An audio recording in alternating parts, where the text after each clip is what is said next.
নির্বাচনী ট্রেন যাত্রা শুরু করেছে। কমিশন গঠন হলেই পুরোদমে কাজ। 100 দিন পূর্তিতে মজবুত অর্থনীতির প্রতিশ্রুতি ডক্টর ইউনূসের। গণতন্ত্র ফেরাতে রূপরেখা ঘোষণার আহ্বান ব্রিটিশ প্রতিমন্ত্রীর। সরকারের কোনো রাজনৈতিক অভিলাষ নেই জানালেন পররাষ্ট্র উপদেষ্টা। এবং আবারও শেখ হাসিনাকে ক্ষমতায় বসাতে চায় ভারত, বলছে বিএনপি। অন্তর্বর্তী সরকারকে সফল করতে ঐক্যবদ্ধ থাকার আহ্বান।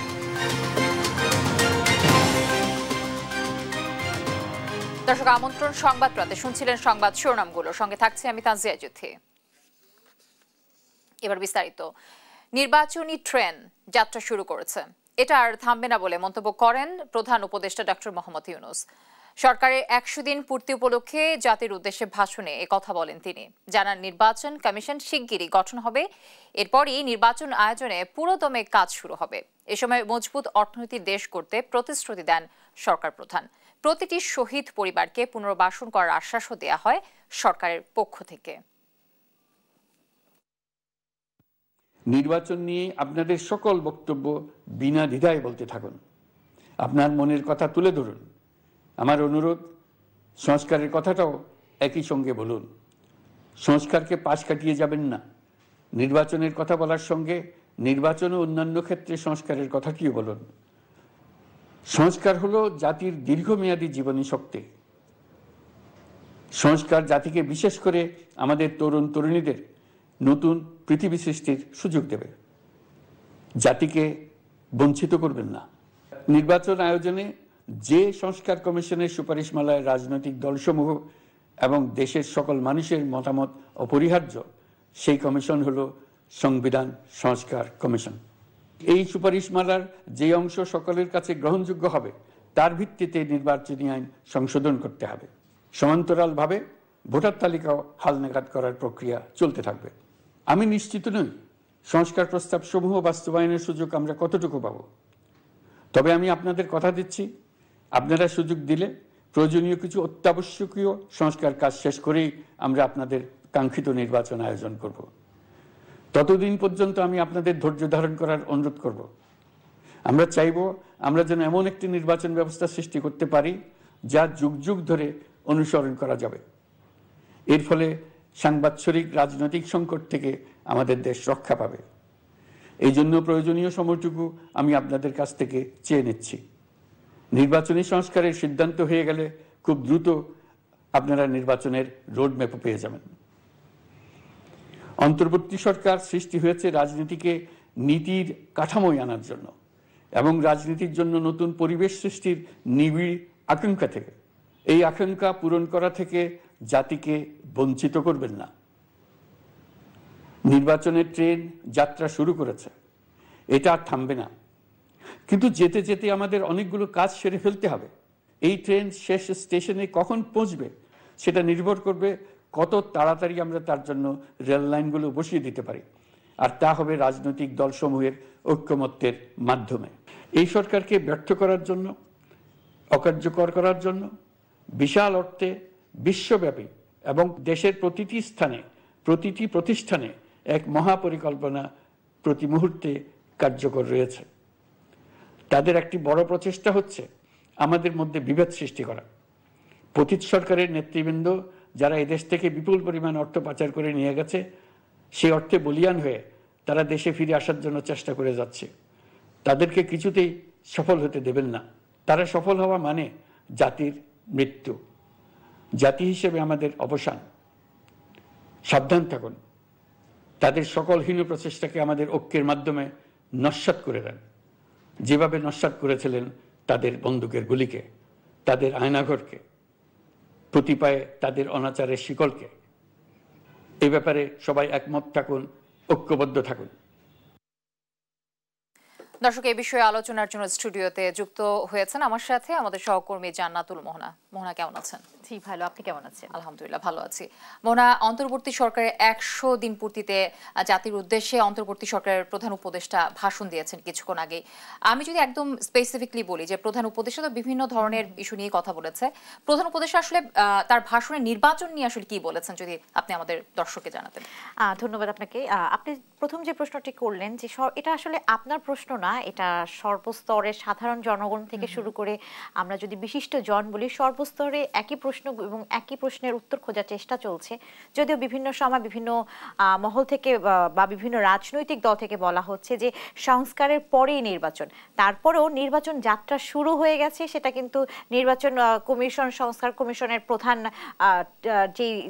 যেদিন থেকে বাছাই করা হয়েছে এরপর থেকে কিন্তু নির্বাচনের মুখী যাত্রা শুরু হয়ে গেছে বলেছিলেন আইন উপদেষ্টা। তো আজকেও এই 100 দিনেও এই পরেও অন্তর্বর্তী সরকার দায়িত্ব নেওয়ার পরে আজ যখন ভাষণ দিলেন ডক্টর মোহাম্মদ ইউনূস, তখন তিনি জানালেন এবং জনগণের এই প্রশ্ন, সবার প্রশ্নটার উত্তর কিন্তু তিনি নিজেই দিয়েছেন। তিনি বলেছেন যে নির্বাচন কমিশন গঠন করাই কিন্তু এই সরকারের প্রধান দায়িত্ব না, বা এটা করলে নির্বাচন ব্যবস্থা তৈরি হয়ে যাবে তেমনটা না। এর আগে যে 6টি সংস্কার কমিশন রয়েছে সেই সংস্কার কমিশনগুলো কিন্তু পুরোপুরি গঠিত হতে হবে, এবং সেই সংস্কার কমিশন যদি তাদের কার্যাবলী শুরু না করে তাহলে কিন্তু নির্বাচন হয়েও তা কিন্তু সেই কোনো লাভ হবে না। সেই কিন্তু সংস্কার না হয়ে যদি অন্য আরেকটি সরকার হয়, ঠিকই তখন বলা হবে যে পুরনো বোতলে একটি নতুন, বলা যায় নতুন রূপে আর কি ফিরে আসছে।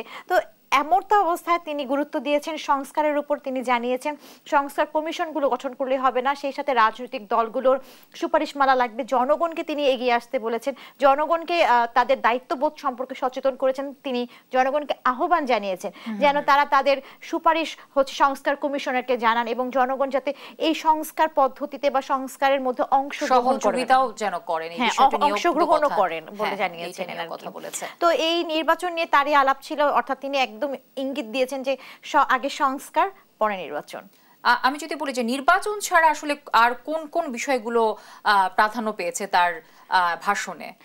তার ভাষণের শুরুতেই কিন্তু হচ্ছে যেই বিগত সরকারের যেই স্বৈরাচারী মনোভাব বা স্বৈরাচারী কার্যাবলী তার প্রতি ধিক্কার জানানো ছিল, এবং তিনি যেভাবে মানুষের উপর অন্যায় করেছেন তার প্রতি তিনি ঘৃণা জানিয়েছেন। এরপরে তিনি দ্রব্যমূল্য নিয়ে কথা বলেছেন, বাজারে স্থিতিশীল করতে এই সরকার কি কি ব্যবস্থা গ্রহণ করেছে সেটা নিয়ে কথা বলেছে তিনি। এই সরকার কিভাবে রিজার্ভ যে আমরা দেখেছিলাম রিজার্ভ প্রায় শেষ হয়ে যাচ্ছিল, সেই রিজার্ভ নিয়েও তিনি তার মতবাদ জানিয়েছেন, এবং সেই সাথে বিভিন্ন দেশের সাথে যে পররাষ্ট্র নীতি সেই নীতি নিয়েও কিন্তু আলাপ আলোচনা হয়েছেন। এবং এই সরকারের সময়ে যুক্তরাষ্ট্র থেকে এবং যুক্তরাজ্য থেকেও কিন্তু যে জ্যেষ্ঠ কর্মকর্তারা তারা কিন্তু বাংলাদেশে এসেছেন, এবং ইউরোপিয়ান ইউনিয়নের 20টি দেশের মতো দেশের রাষ্ট্রদূতের বাংলাদেশে আসার এবং এই সরকারের সাথে বৈঠক করার কথা রয়েছে। এবং আপনি জানেন তিনি একটা বিষয়ের উপর গুরুত্ব দিয়েছেন, যারা বিভিন্নভাবে বিগত কেবল এই জুলাই আগস্ট গণ অভ্যুত্থানে যারা আহত বা নিহত হয়েছেন তারাই, তাদের কথাই না, এই বিগত সরকারের 15 বছরের শাসন আমলে যে সকল অপকর্ম হয়েছে বা যে সকল অপরাধ সংগঠিত হয়েছে সেগুলোর সুষ্ঠু বিচার হবে বলে কিন্তু তিনি জানিয়েছেন। বিশেষ করে গুম কমিশনের কথা তিনি জানিয়েছেন, এবং গুম কমিশনের জন্য জনগণ যাতে নির্দ্বিধায় গুম কমিশনের অভিযোগ জানাতে পারে সেজন্য তিনি জনগণকে আহ্বান জানিয়েছেন, এবং তিনি কঠোরভাবে বলেছেন যে সকল হত্যার সুষ্ঠু বিচার হবে বলে তিনি জানিয়েছেন। আর এছাড়া আপনি যা আর কি আপনাকে বলছিলাম যে সংস্কারের পাশাপাশি বাজার ব্যবস্থা, অর্থনৈতিক মন্দা কাটিয়ে ওঠা সহ একটা বিষয় উঠিয়ে এবং আরেকটি বিষয় হচ্ছে শেখ হাসিনাকে ভারত থেকে আনার ব্যবস্থা করার বিষয়টি ইতোমধ্যেই আন্তর্জাতিক অপরাধ ট্রাইব্যুনাল থেকে কিন্তু কার্যকরী শুরু হয়ে গেছে, এবং আমরা আশা করছি যে কিছুদিনের মধ্যে, হয়তো কিছুদিন আরো সময় লাগতে পারে, এটা তো আর নিশ্চিতভাবে বলা যায় না, তবে এই সরকার যে দৃঢ় প্রতিজ্ঞ যে ফ্যাসিস্ট বা ফ্যাসিবাদকে নির্মূল করতে, পুরো আমাদের যে গণতান্ত্রিক রাষ্ট্র সেই রাষ্ট্র কাঠামো তৈরি করতে কিন্তু এই সরকার বদ্ধপরিকর। আমাদেরও সেই প্রত্যাশা থাকবে। আপনাকেও ধন্যবাদ, এবং অন্তর্বর্তী সরকারের 100 দিন পূর্তিতে আসলে শুভেচ্ছা জানাচ্ছি দেশ টিভির পক্ষ থেকে। দর্শক, আমাদের সাথে যুক্ত ছিলেন আমাদের সহকর্মী জান্নাতুল মোহনা। বাংলাদেশে গণতন্ত্র ফেরাতে অন্তর্বর্তী সরকারকে রূপরেখা ঘোষণার আহ্বান জানিয়েছেন যুক্তরাজ্যের পররাষ্ট্র প্রতিমন্ত্রী ক্যাথরিন ওয়েস্ট। রাজনৈতিক ও অর্থনৈতিক পুনরুদ্ধারে পাশে থাকার আশ্বাসও দেন তিনি। আর বাংলাদেশের নির্বাচন নিয়ে ব্রিটেনের আগ্রহ রয়েছে বলে জানান পররাষ্ট্র উপদেষ্টা তৌহিদ হোসেন। জানান অন্তর্বর্তী সরকারের কোনো রাজনৈতিক অভিলাষ নেই। এ সময় যুক্তরাজ্যে চিকিৎসার জন্য বিএনপি চেয়ারপারসন খালেদা জিয়ার ভিসা প্রক্রিয়া সম্পন্ন হয়েছে বলেও জানান তিনি। জুলি রায়ের রিপোর্ট। রোববার সকালে পররাষ্ট্র উপদেষ্টার সঙ্গে বৈঠক করেন যুক্তরাজ্যের ভারত প্রশান্ত মহাসাগর বিষয়ক প্রতিমন্ত্রী ক্যাথরিন ওয়েস্ট। ঘণ্টাব্যাপী বৈঠকে দুই দেশের অর্থনীতি, নিরাপত্তা, জলবায়ু পরিবর্তন ও অভিবাসন নিয়ে কথা বলেন তারা। বৈঠক শেষে ব্রিটিশ প্রতিমন্ত্রী জানান, বাংলাদেশের গণতান্ত্রিক পুনরুদ্ধার এবং স্থিতিশীলতা আনতে ডক্টর ইউনূস সরকারের কর্মপরিকল্পনায় যুক্তরাজ্যের পূর্ণ সমর্থন রয়েছে। We know that the interim government in Bangladesh has committed to restoring peace and order, ensuring accountability and promoting national reconciliation, and it has the full support of the UK government. পরে এই নিয়ে সাংবাদিকদের মুখোমুখি হন পররাষ্ট্র উপদেষ্টা। জানান, নির্বাচনের প্রস্তুতি সহ গণতান্ত্রিক পুনরুদ্ধার প্রক্রিয়া সম্পর্কে প্রতিমন্ত্রীকে অবহিত করা হয়েছে।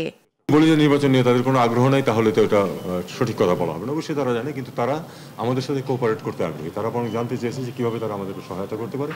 আমিও তাদেরকে পরিষ্কারভাবে বলেছি যে আমাদের এখানে কারো কোনো রাজনৈতিক অ্যাম্বিশন নেই। আমরা আসলেই একটি সুস্থ গণতান্ত্রিক পরিবেশ সৃষ্টি করে দিয়ে আমরা সরে যেতে চাই। প্রশ্নের জবাবে তিনি জানান, চিকিৎসার জন্য বেগম খালেদা জিয়ার যুক্তরাজ্যের ভিসা প্রক্রিয়া সম্পন্ন হয়েছে। কবে যাবেন সেটা তার বিষয়। এটা আসলে পররাষ্ট্র মন্ত্রণালয় থেকে তো জানার কিছু নেই। এটা আমরা অবশ্যই সহায়তা করেছি, ভিসার ব্যাপারে আমরা হেল্প করেছি। আমরা চাই যে উনি যেতে পারুক, কারণ ওনার চিকিৎসা হোক। প্রয়োজনীয় সংস্কারের মাধ্যমে অন্তর্বর্তী সরকার সুষ্ঠু গণতান্ত্রিক ব্যবস্থা নিশ্চিত করতে চায় বলেও জানান পররাষ্ট্র উপদেষ্টা। শিউলি রায়, দেশ টিভি, ঢাকা। সংশ্লিষ্ট কমিশনের প্রতিবেদনের আলোকে প্রয়োজনীয় সংস্কারের পরই হবে জাতীয় নির্বাচন, জানালেন যুব ও ক্রীড়া উপদেষ্টা আসিফ মাহমুদ সজীব ভূঁইয়া। নিজ মন্ত্রণালয়ে 100 দিনের কার্যক্রমের অগ্রগতি তুলে ধরে তিনি জানান, এ সময় 86,000-এরও বেশি কর্মসংস্থান সৃষ্টি হয়েছে। 2 বছরে যা দাঁড়াবে 5 লাখে। আর মার্চের মধ্যে শ্রম আইন সংশোধনের কথা জানান সচিব AHM শফিকুজ্জামান। জান্নাতুল মোহনার প্রতিবেদন। এটা বাস্তব যে জোড়াতালি দিয়ে চলছে। যদি স্পোর্টসে পলিটিসাইজ না করা হতো, বিসিবিতে পলিটিক্যাল লোকজন না থাকতো, তাহলে দেশে একটা পরিবর্তন হলেও বিসিবি তার মতোই থাকতে পারতো, ধারাবাহিকভাবে তার কার্যক্রম পরিচালনা করতে পারতো। যুব ও ক্রীড়া মন্ত্রণালয় এবং শ্রম ও কর্মসংস্থান মন্ত্রণালয়ে নিজের 100 দিনের কার্যক্রমের অগ্রগতি তুলে ধরতে সচিবালয়ে সংবাদ সম্মেলন করেন উপদেষ্টা আসিফ মাহমুদ সজীব ভূঁইয়া। দেশে 18 লাখ বেকার রয়েছে জানিয়ে তিনি বলেন, 100 দিনে রাজস্ব ও প্রকল্প খাতে 86,277 জনের কর্মসংস্থান সৃষ্টি করা হয়েছে। স্পোর্টস ভিলেজ প্রতিষ্ঠা সহ বিপিএল ঘিরে দেশ জুড়ে ইয়ুথ ফেস্টিভ্যাল করার পরিকল্পনাও জানান উপদেষ্টা। সরকারিভাবে, সরকারি খাতে না, সরকারিভাবে সবাই তো রেভিনিউ খাতে না, সরকারের বিভিন্ন প্রশিক্ষণ কার্যক্রমের মাধ্যমে এবং সরকারের বিভিন্ন প্রকল্পতে অনেকের কর্মসংস্থান নিশ্চিত করা হয়। তো আমরা 5 লক্ষ 2 বছরের একটা লক্ষ্যমাত্রা নির্ধারণ করেছি, কিন্তু আমরা আশা করছি যে আমরা এর থেকে বেশি করতে পারবো। নির্ধারিত সময়ে সংস্কার কমিশনগুলোর প্রতিবেদন পাওয়ার আশা জানিয়ে উপদেষ্টা বলেন, এর আলোকে চলবে সংস্কার কাজ। আমরা আশা করছি খুব 3 মাসের মধ্যেই সরকার প্রস্তাবনাগুলো পাবে এবং খুব দ্রুত সময়ের মধ্যে সেগুলো বাস্তবায়নের দিকে আমরা অগ্রসর হতে পারব। সংস্কারের পরে নির্বাচন, এটা তো আমরা বারবার বলছি। জানান, ক্রীড়া অঙ্গন সচল ও দুর্নীতিমুক্ত করতে ফেডারেশনগুলোর জবাবদিহিতা নিশ্চিতে প্রতি বছর আয় ব্যয়ের হিসাব নেওয়া হবে। প্রতিটি ফেডারেশনের জবাবদিহিতা নিশ্চিত করার জন্য আমরা ইতিমধ্যেই বলেছি যে প্রতি বছর তাদেরকে একটা প্রোগ্রেস রিপোর্ট, তারা কী কী কাজ করেছেন এবং অডিট রিপোর্টটা আমাদের জাতীয় ক্রীড়া পরিষদে যেন সাবমিট করে। আর শ্রমিক অসন্তোষের পেছনে পতিত স্বৈরাচারের হাত রয়েছে বলে মনে করেন শ্রম সচিব। জানান, গোয়েন্দা সংস্থা এবং সেনাবাহিনী এ নিয়ে কাজ করছে। সন্তোষ আসছে, সেখানে আপনারা জানেন সেনাবাহিনী কাজ করছে, আমাদের ইন্ডাস্ট্রিয়াল পুলিশ কাজ করছে। আমরা সবাইকে নিয়েই আমরা এটাকে অ্যাডজাস্ট করবো এবং আপনারা জানেন আমরা আমাদের উপদেষ্টা মহোদয় বলেছেন আমরা কঠোর অবস্থানে যাচ্ছি। মার্চের মধ্যে শ্রম আইন সংশোধনের কথাও জানান সচিব। জান্নাতুল মোহনা, দেশ টিভি, ঢাকা। ভারত তাদের মিডিয়া দিয়ে অপপ্রচার চালিয়ে আবারও শেখ হাসিনাকে ক্ষমতায় বসানোর ষড়যন্ত্রে লিপ্ত বলে মন্তব্য করেছেন বিএনপির সিনিয়র যুগ্ম মহাসচিব রুহুল কবির রিজভী।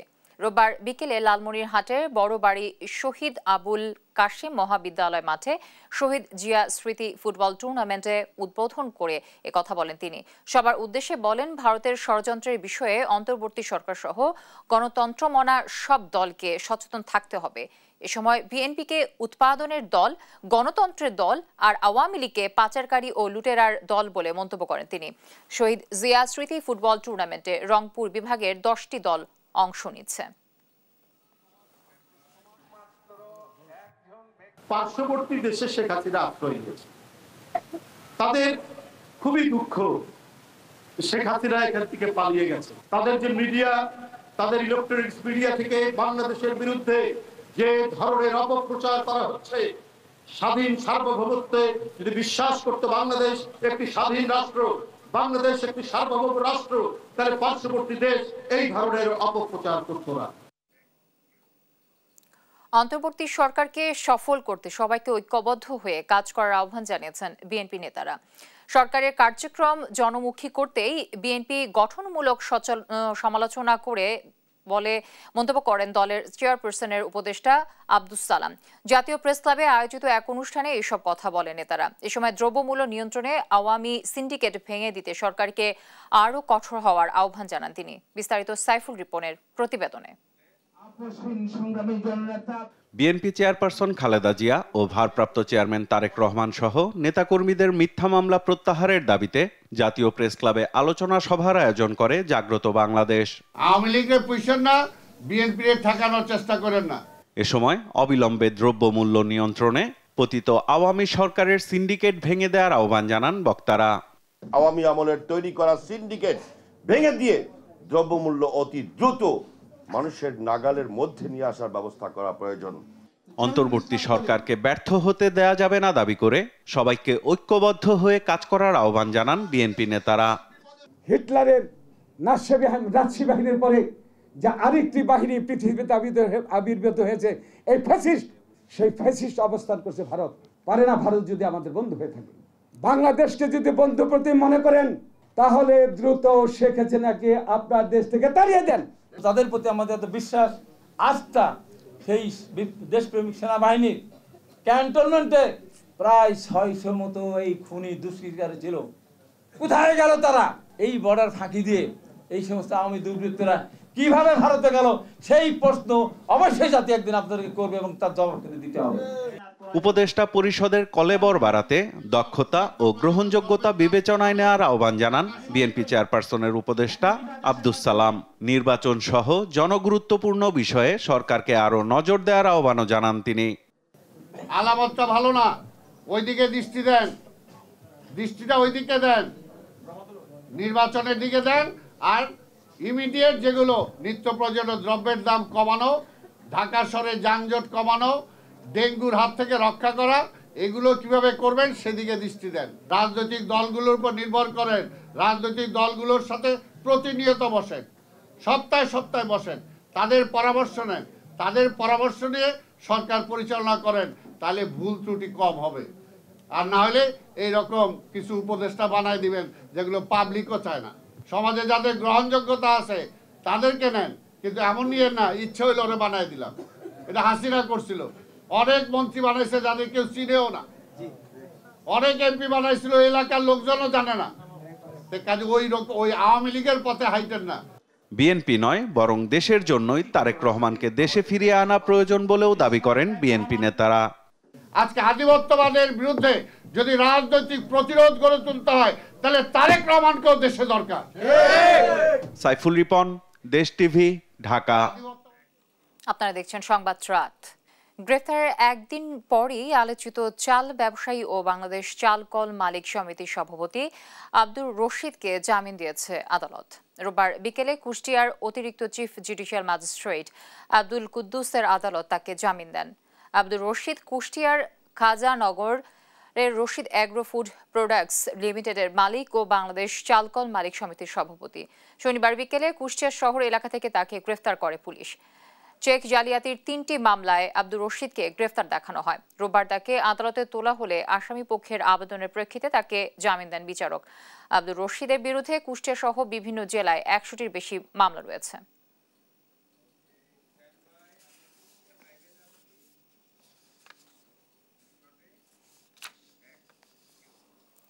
দর্শক, এই বিষয়ে আরো বিস্তারিত জানাতে কুষ্টিয়া থেকে সরাসরি যুক্ত হচ্ছেন সহকর্মী নাহিদ হাসান তিতাস। তিতাস, আব্দুর রশিদের জামিনের বিষয়ে কি তথ্য রয়েছে আপনার কাছে? যদি আলোচিত সমালোচিত বাংলাদেশ চালকল মালিক সমিতির সভাপতি যার আব্দুর রশিদ চাল রশিদ অর্থাৎ তার জামিন হয়েছে, কিন্তু তিনি কিন্তু এত সহজে মুক্তি হচ্ছেন না। কারণ কুষ্টিয়ার যে আদালতে মামলাগুলি তার বিরুদ্ধে হয়েছিল সেগুলো কিন্তু জামিন পেয়েছেন। তবে আরেকটি মামলা অর্থাৎ রাজশাহী অতিরিক্ত চিফ জুডিশিয়াল ম্যাজিস্ট্রেট আদালতে তার একটি ওয়ারেন্ট ছিল, সেই মামলাটি যুক্ত হওয়ার কারণে কিন্তু সে আপাতত জামিন পাচ্ছেন না। আপনাকে একটু জানিয়ে রাখতে চাই যে গতকাল সন্ধ্যায় কিন্তু কুষ্টিয়া শহরের থেকে তাকে গ্রেপ্তার করে কুষ্টিয়া মডেল থানার পুলিশ। এরপরে আজ সকালে তাকে আদালতে তোলা হয়, অর্থাৎ আদালতে তোলা হলে তার আসামি পক্ষের উকিল জামিন চান। তার জামিন যখন চান তখন কিন্তু জামিন শোনানোর পরে যে চেক ডিজনারের যে মামলা 3টি তার বিরুদ্ধে পুলিশ আটক দেখাইছিল, সেই মামলায় কিন্তু জামিন দেওয়া হয়, অর্থাৎ কুষ্টিয়ার চিফ জুডিশিয়াল ম্যাজিস্ট্রেট আদালত তাকে জামিন দেয়। তবে জামিন পাওয়ার পরেও কিন্তু চাল রশিদ জামিন পাচ্ছে না, কারণ রাজশাহীর একটি মামলা তার সাথে যুক্ত হয়েছে। একটু জানিয়ে রাখতে চাই যে কুষ্টিয়ার বাংলাদেশের কিন্তু চাল সিন্ডিকেটের এই মূল হোতা হচ্ছে রশিদ। প্রায় তার বিরুদ্ধে 100-র অধিক মামলা রয়েছে এবং একাধিক মামলায় কিন্তু তিনি ওয়ারেন্টভুক্ত আসামি। দীর্ঘদিন ধরে তিনি তার পরিবার সহ তিনি পলাতক ছিলেন এবং তিনি কিন্তু রাজনৈতিক প্রভাব অর্থাৎ আওয়ামী লীগের প্রভাবশালী যারা নেতা আছে কুষ্টিয়ার, যেমন মাহবুল আলম হানিফ এবং আতা তার ভাই, এই তার প্রভাবে কিন্তু তিনি দীর্ঘদিন ধরে চালের একটি সিন্ডিকেট গড়ে তুলেছিলেন। অর্থাৎ প্রথম জীবনে কিন্তু চাল রশিদ একেবারে শূন্য থেকে এসে কিন্তু এই 2014 সালে এসে ফুলে ফেপে কিন্তু তার ব্যবসাকে বড় করে এবং রাজনৈতিক প্রভাবে কিন্তু চাল সিন্ডিকেটকে নিয়ন্ত্রণ করে এবং দেশের চালের বাজারকে নিয়ন্ত্রণ করে। তিনি দীর্ঘদিন ধরে ঋণ খেলাপি বলেন, তারপরে প্রতারণা বলেন, চেক ডিজনার বিভিন্ন মামলায় কিন্তু তিনি আসামি ছিলেন এবং বেশ কিছু মামলায় তার ওয়ারেন্টভুক্ত আসামি ছিলেন। আর গতকালকে পুলিশের হাতে তিনি গ্রেপ্তার হবেন। গ্রেপ্তার পরে কিন্তু পুলিশ তাকে 3টি মামলায় গ্রেপ্তার দেখায়। এরপরে আদালতে যখন তাকে তোলা হয় আজকে সকালের পরে, তখন কিন্তু তার আসামি পক্ষ অর্থাৎ তার উকিলরা যখন জামিন চান তখন কিন্তু জামিনযোগ্য ধারা হয়, কিন্তু আদালত তাকে জামিন দিয়ে দেয়। তবে জামিন দিলেও রাজশাহীর একটি মামলায় তাকে আটক দেখানো হয়েছে এবং তার কারণে কিন্তু তিনি আপাতত জামিন পাচ্ছেন না, কারণ আগামী 17 তারিখে অতিরিক্ত চিফ জুডিশিয়াল ম্যাজিস্ট্রেট আদালত রাজশাহীতে তার শুনানি রয়েছে এই মামলার। এই শুনানির পরে যদি আদালত তাকে জামিন দেয় তারপরে কিন্তু তিনি ছাড়া পাবেন, তার আগে ছাড়া পাওয়ার কোনো সম্ভাবনা আপাতত নেই। আমি এতটুকুই বলতে পারি, এই যে চাল রশিদ দীর্ঘদিন ধরে এই চাল সিন্ডিকেটের মাধ্যমে কিন্তু তিনি অঢেল সম্পদ গড়েছেন এবং এই তিনি প্রতারণা মামলা, ঋণ খেলাপ, বিভিন্ন ব্যাংক থেকে ঋণ খেলাপের মামলা 100-র অধিক কিন্তু সারা দেশের বিভিন্ন জেলায় তার বিরুদ্ধে মামলা রয়েছে। এই ছিল কুষ্টিয়া থেকে চাল রশিদ নিয়ে আমার কাছে সর্বশেষ খবর। জ্যোতি, প্রাথমিকের বই পরিমার্জনে কিছুটা দেরি হলেও জানুয়ারিতে শিক্ষার্থীদের হাতে বই তুলে দেওয়া হবে বলে জানিয়েছেন প্রাথমিক ও গণশিক্ষা উপদেষ্টা অধ্যাপক ডক্টর বিধান রঞ্জন রায় পোদ্দার। রোববার সকালে সিলেটের বিভাগীয় কর্মকর্তাদের সাথে মতবিনিময় সভা শেষে তিনি একথা বলেন। উপদেষ্টা আরও জানান, এই মুহূর্তে প্রাথমিকের সহকারী শিক্ষকদের 10ম গ্রেড বাস্তবসম্মত না হলেও প্রধান শিক্ষকদের 10ম গ্রেড নিশ্চিত করাই এখন প্রধান লক্ষ্য। এর আগে বিভাগের বিভিন্ন স্তরের কর্মকর্তারা সিলেটের শিক্ষার চিত্র তুলে ধরেন। পাশাপাশি শিক্ষক সংকট সহ বিভিন্ন কারণে শিক্ষা ক্ষেত্রে সিলেটের পিছিয়ে থাকার বিষয়টিও অবগত করেন। এ সময় শিক্ষার মান বাড়ানোর তাগিদ দেন উপদেষ্টা। এই মুহূর্তেই এই বিষয়টা সম্ভবত বইগুলোর ক্ষেত্রে কোনো কিছু ক্ষেত্রে কিছু কিছু পরিবর্তন করার প্রয়োজন ছিল, ফলে যে পাণ্ডুলিপিগুলো তৈরি হয়েছিল সেই পাণ্ডুলিপিগুলোকে আবার কিছুটা পরিমার্জন করতে হয়েছে। এই কারণেই আমরা কিছুটা বিলম্বিত হয়েছে, কিন্তু আমরা প্রক্রিয়া চালাচ্ছি, অগ্রসর হচ্ছে। ওয়ার্ক অর্ডার দেওয়া হয়ে গেছে আমাদের বইগুলো ছাপানোর, এবং আমরা আশা করছি যে জানুয়ারিতেই আমরা সব বই, বিশেষত প্রাইমারির সব বই আমরা বাচ্চাদের কাছে পৌঁছে দিতে পারবো। রাজধানীর মুগদায় বিপুল পরিমাণ মাদকদ্রব্য ও নগদ অর্থসহ এক নারীকে গ্রেফতার করেছে মাদকদ্রব্য নিয়ন্ত্রণ অধিদপ্তর। মাদকের বিরুদ্ধে এমন অভিযান চলমান থাকবে বলে জানিয়েছেন অধিদপ্তরের উপপরিচালক মোহাম্মদ খুরশিদ আলম। রোববার দুপুরে গোপন সংবাদের ভিত্তিতে রাজধানীর মানিকনগর পুকুরপাড় এলাকায় অভিযান চালিয়ে তানিয়া আক্তার রিয়া নামের এক মাদক ব্যবসায়ীকে গ্রেফতার করা হয়। এ সময় অভিনব পদ্ধতিতে ঘরের আলমারিতে লুকিয়ে রাখা 5 কেজি গাঁজা, 45 বোতল ফেন্সিডিল ও নগদ 2,33,400 টাকার উদ্ধার করা হয়।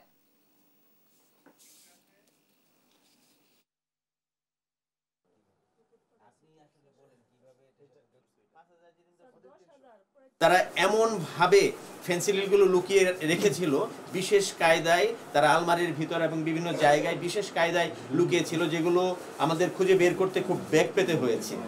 তো মাদক ব্যবসায়ী যেখানেই থাক আমাদের অভিযান চলবে, আমরা তাদেরকে ধরবই, এটা আমাদের প্রত্যয়।